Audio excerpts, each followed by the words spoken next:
has to do with the Waterways Act, right? So if you remember, Mr. Gadkari, who has a reputation for being the most effective infrastructure developer in the country, basically went out there and said, we're going to develop these waterways, turn all these rivers into pathways for movement of freight, etc. I did talk to him about on the floor of the Rajya Sabha, pointed out that we have the tortoise sanctuaries, we have the Gangetic dolphin, all kinds of issues related to the ecosystem. And he just kept looking in a very, very blank manner back at us who were speaking on these issues. I did try to catch his attention by saying, वो भी इस देश की वासी है जिस देश में गंगा बहती है and all that. But in spite of these efforts, it didn't really have that kind of impact. Now, there is concern that these kinds of other laws where, that a lot of environmental damage may occur, how are we going to fix these challenges? I'll come to the Waterways Act, but I just remembered that I should mention about another very important issue which affects all of you, is the National Green Tribunal. Now, the National Green Tribunal, in my view, did more than any other instrument to make environment truly a people's concern.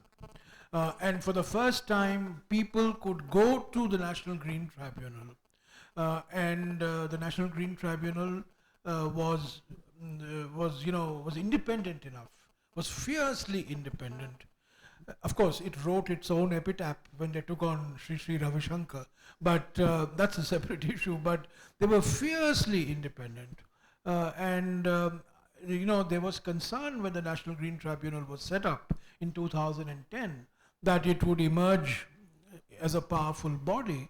And I remember in Parliament when this debate took place, some of my own colleagues in my own government were worried about the National Green Tribunal, and I had to reassure them that, that this is an important step in giving people direct access to grievance redressal when it came to decisions like, waterways and pollution or building a steel bridge in Bangalore. This is the National Green Tribunal. Now, last year, the Finance Act emasculated the National Green Tribunal and took away all powers from the Green Tribunal and National Green Tribunal and made it virtually an appendage of the government, which it was not. It was meant, and it was for almost 6 years, an independent body.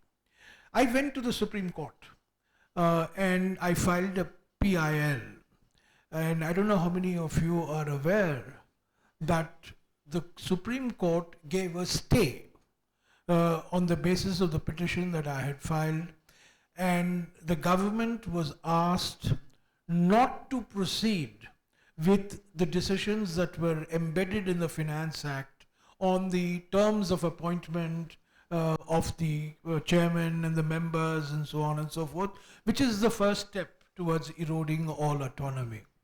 I'm glad a number of people, Leo was one of them, Ritwik was environmental law, a lot of people raised their voices. But I want to flag this issue because right now the Supreme Court has only given a stay, and they've said, obviously the stay is till the final decision comes. But I think this is one people's institution, so to speak, which must not be allowed to completely come under the grip of the government. Because in spite of all its infirmities, in spite of the fact that sometimes it comes up with crazy decisions, the fact of the matter is, it is the only body that you have where a citizen can go and has recourse to what the citizen think is an injustice or a wrong decision from an environmental point of view. So I want to make one special request to all of you that you must keep up the pressure on the fact that the NGT must continue to be the way it was originally structured under the Act of Parliament. On the Waterways Act, I agree with you. The Waterways Act is one example of a mindset which says, we got to build waterways, and anything that comes in the way of building and dredging those waterways and making them navigable should be stopped. And the dolphin, Mr. Gadkari didn't even know that the dolphin was the national aquatic mammal of India, which was declared so in 2010, precisely because to protect the Ganga. And the one index of the health of the Ganga would be if the Gangetic dolphin were to come back in population in the Ganga. And I had to explain to Mr. Gadkari privately later that the turtle sanctuaries are very important, because one of the things that I had done when I was minister was to start a turtle sanctuary in Banaras, because one descendant of Goswami Tulsidas, called Veerbhadra Mishra, who ran the Sankat Mochan Mandir, very important institution in Hindu tradition. I went to see him, and he told me that the best thing that I can do for Hindus is to open a turtle sanctuary. So I said, why turtles? I mean, why would I get moksha if I start a turtle sanctuary? He says, because turtles feed on half-burnt bodies. And Banaras is full of half-burnt bodies in all the ghats. Mr. Gadkari didn't know this, and I had to tell Mr. Gadkari that a turtle sanctuary is one of the most important elements of Hindutva philosophy, given to me by no less a man than who's a descendant of Mr. Goswami Tulsidas himself.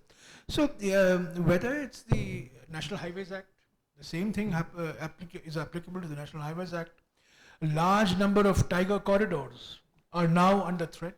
NH7, for example, which connects, some of you who are into this tiger business will know that there is a tiger corridor that goes through Pench and Kanha, and there is a proposal for many years that has been pending for widening the national highway, or elephant corridors in Uttarakhand or in Chhattisgarh.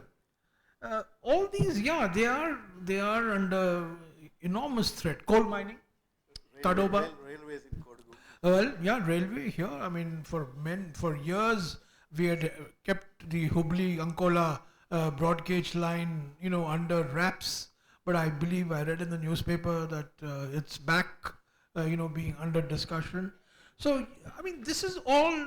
I mean, everybody has an example, but the real thing is that growth, investment. GDP, ease of doing business. These are the new mantras. And environment is a casualty.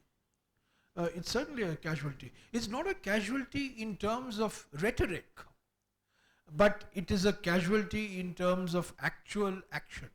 It's a casualty in terms of the government actually taking decisions which favor one corporate group or the other. For example, Tadoba, which is one of the prime tiger habitats in the country, is now under threat because of a massive coal mine that had been given a red flag to for the Adani group, and now it's back, on the anvil. It's back under examination, and under examination means approval finally. So Rajiv, I mean, there are these examples. The question really is, how do citizens mobilize themselves to make themselves heard? I mean, that's the real question. You have to reach out to your elected representatives. Sometimes the elected representatives may be sympathetic, may not be sympathetic.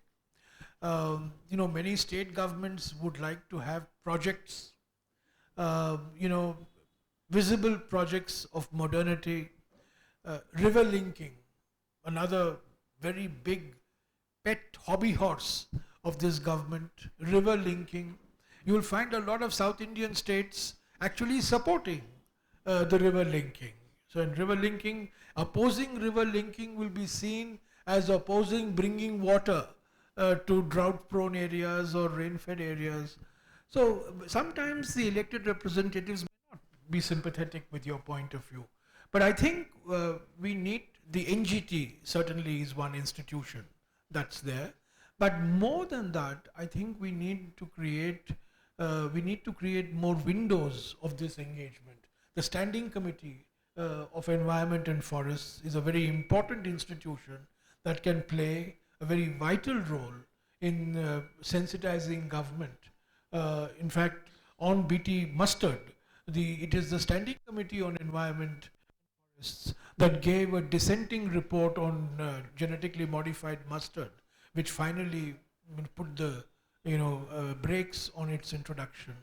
So we need to create these forums, and I think we need to create these forums where uh, the government is not going to come to the people, but I think the elected representatives must come to the people, listen, and then make these voices heard when Parliament is not getting adjourned, which is, of course, very rarely. So, I mean, when Parliament actually functions, I think these issues must get raised in a systematic manner. I'll just make one more point and then throw it open to the audience. The NGT, you've been waxing eloquent. In the context of Bengaluru city, we have a very complicated judgment of the NGT with regard to lakes and kalways, canals. And the complication arises because, these are historically man-made irrigation tanks. On one portion of it, if agriculture no longer continues, housing has come up. And now, because of a buffer zone that's been sort of mandated by the NGT, a large number of people, including traditional residents, we are probably very close to such buffer zones, suddenly find that they are not in a position to ever rebuild their homes or do anything like that. So this sort of an issue, it's got mixed up with lakes that catch fire, with the government's inability to respond adequately to such situations, to builders and their rapaciousness, and as a result, balancing the NGT's order on the buffer zone with actual ecological considerations, that has not exactly happened. There are a lot of people who've been affected, without actually having recourse. So, what do you have to say about something like that? See, there's a downside to each of these decisions.